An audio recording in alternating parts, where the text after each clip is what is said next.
Hello, beautiful people. Welcome back to my channel. It is I, the poor doctor here, and I'm going to talk about something that's kind of on the dark side. This is a really difficult time for all of us, and I just wanted to kind of throw it out there because I know we're talking a lot, or at least I see a lot of stuff online about helping the hospital workers, helping the caretakers, helping the nurses, helping the doctors, physicians assistants. The list goes on and on.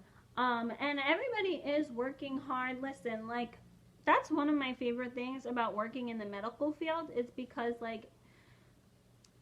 musicians are the same way too. It's just we're so driven to find an answer and find a cure. It's you will go hours on hours on hours just working towards the same goal.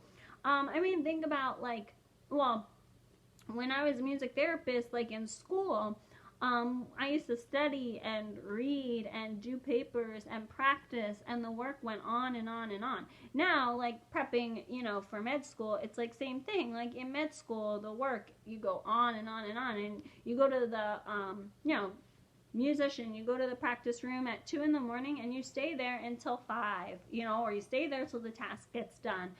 Medical school, you go to the anatomy lab and you stay there until the task gets done.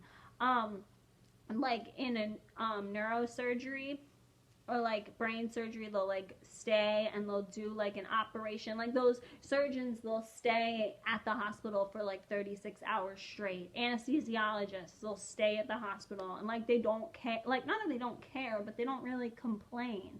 They just bring it up yeah, I just worked 36 hours, and it's whatever. And that's the way medical people are, and I love that. I love that about the medical field. How people, they just work, and they give it their all, and there's no stopping them, and they will fix it and find a cure. And I just wanted to give a little shout out. I wanted to kind of talk about being a music therapist in a time like this, or being in the creative arts department in a time like this, because I've gotten a lot of messages how it's kind of been sort of difficult for a lot of people, especially nurses and music therapists and recreation therapists, and why don't I just say, I'm just going to say creative arts therapists. I haven't heard too much from physical therapists or occupation therapists, but I also don't really have that many in the wheelhouse. So, but I'm just going to put it out there that direct care is really difficult. I couldn't do it, okay? I chickened out. I'm going to be straight up. After work, so I worked in direct care for I don't know, 8 months, and then I was this sucks. I don't want to do it.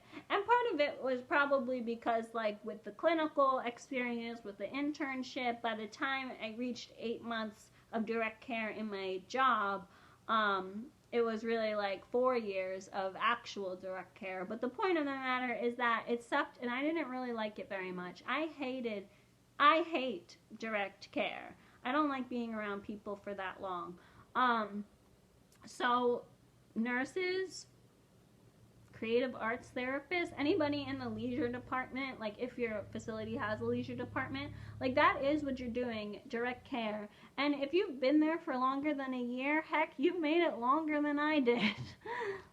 It takes a really special person to be able to handle client demands. And I think it's even harder if you're dealing with a client that is functioning at a normal level. In the emergency department, for example, I used to see so many patients would come in there and they would be normal cognitive level, whatever that's supposed to mean, and they come in there and they'd have bowel issues, but sometimes it would be harder to work mentally and provide for somebody who's at a normal cognitive level than for somebody with a developmental issue.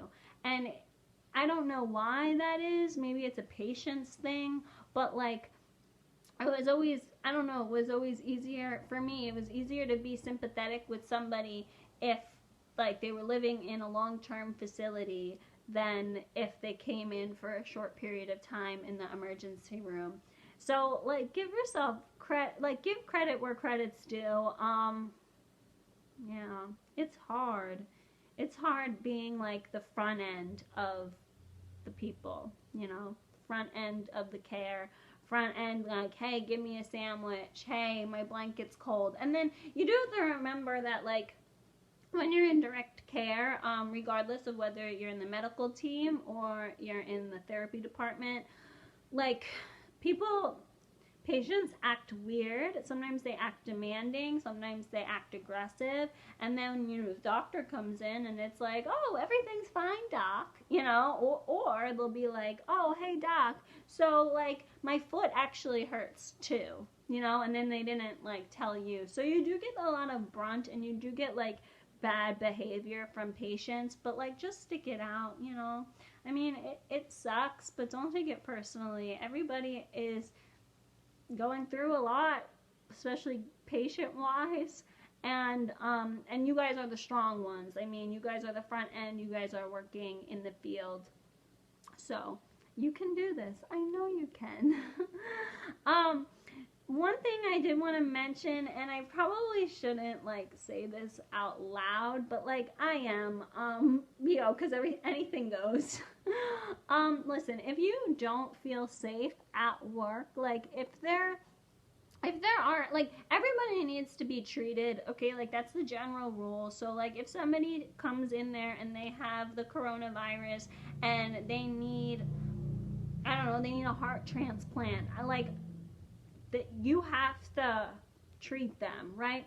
But it's important to understand your wealth at a time like this. So, if somebody comes in and, they're sick, and they have like a major emergency and they do need to see a doctor and they do need to like have a heart transplant or they do need to have surgery, understand that even just because you're direct care doesn't mean that you can kind of get thrown around.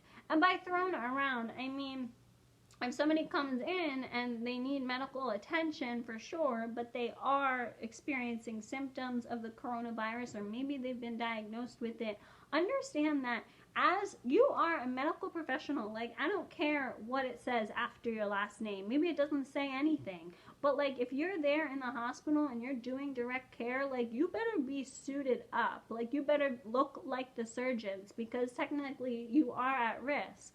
And I think that's really important that people kind of push by the wayside that like direct care, scribes, medical technicians, medical assistants, the check-in, like front desk, administrative, that is all doing all the talking and the interacting. Like it's really important that you're just as suited up as the surgeons are in order to keep yourself safe.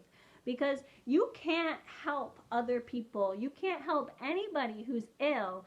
Like you need to take care of yourself before you can help others. That's like a general rule of thumb, and that's probably like my favorite line ever. So definitely keep that in mind during a time like this. And of course, if you don't feel safe at work, even if you're working in a hospital, even if you're, on the front lines to this disorder virus, don't show up. Like, your health is way more important than whatever you're getting paid.